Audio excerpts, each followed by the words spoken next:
இந்த கோயிலுக்கு போயிட்டு வந்தால் தொழில் நல்லா இருக்குமா, அந்த கோயிலுக்கு போயிட்டு வந்தால் கல்யாணம் ஆகிடும்ன்றாங்க, இங்கே போயிட்டு வந்தோம்னாக்கும் ஹெல்த் நல்லா இருக்கும்னு சொல்கிறாங்க. உன் ராசிக்கு இந்த சாமியை கும்பிடணும், உன் நட்சத்திரத்துக்கு இந்த சாமியை கும்பிடணும், உன் குலதெய்வத்தை தான் கும்பிடணும், உன் இஷ்ட தெய்வத்தை தான் கும்பிடணும். இப்படி விதவிதமாக சொல்கிறதுல நமக்கு எதை கும்பிட்றதுங்கிறதுல குழப்பம் வந்துடும்.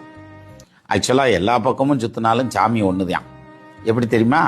ஜிஎஸ்டி டேக்ஸ் கட்டுறோம், இன்கம் டேக்ஸ் கட்டுறோம், கலெக்டர் ஆஃபீஸில் ஏதாவது செலான் கட்டுறோம், தாலுகா ஆஃபீஸில் ஏதாவது செலான் கட்டுறோம். இதெல்லாம் எங்கே சார் போகுது? எல்லாமே கவர்மெண்ட்டுக்கு தான் போகுது இல்லையா?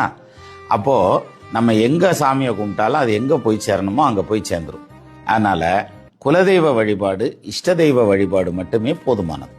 இதை மேலும் போட்டு கட்டி உருளணுங்கிறது இல்லை. அங்கே போனாத்தான் எல்லா வேலையும் நடக்கும் அப்படின்னாக்கா அப்படி கிடையாது. சாமி இங்கே வர்றானான்னு பாரு, அந்த அட்டண்டன்ஸ் அவன் வந்திருக்கானான்னு பாரு, வந்துட்டானா சரி ரைட் அவனுக்கு கல்யாணத்தை பண்ணி வை அப்படிலாம் சொல்ல மாட்டார். நம்ம உள்ளம் உருகி வேண்டுனா மட்டுமே போதும் சார். கோயிலுக்கு போகிறதுங்கிறது மனசில் இருக்கணும் சார், அவ்வளோதான் சார். மற்றபடி நீங்கள் மனசாலேயே கோயிலுக்கு கூட போயிட்டு வந்துடலாம், சரியா? அதனால தான் கருவறையில் சாமியை பார்க்குறப்ப நல்லா பார்த்துடணும். வயசான காலத்தில் அங்கெல்லாம் போக முடியாது, கூட்டும் போக மாட்டாங்க. அந்த டைமில் ஈஸி சேரில் சாஞ்சு உட்காந்து அப்படி லேசாக கண்ணை மூடுனீங்கன்னா அன்னைக்கு நீங்கள் கருவறையில் பார்த்த உருவம் அப்படியே உங்கள் கண்ணு முன்னாடி வந்து நிற்கும்.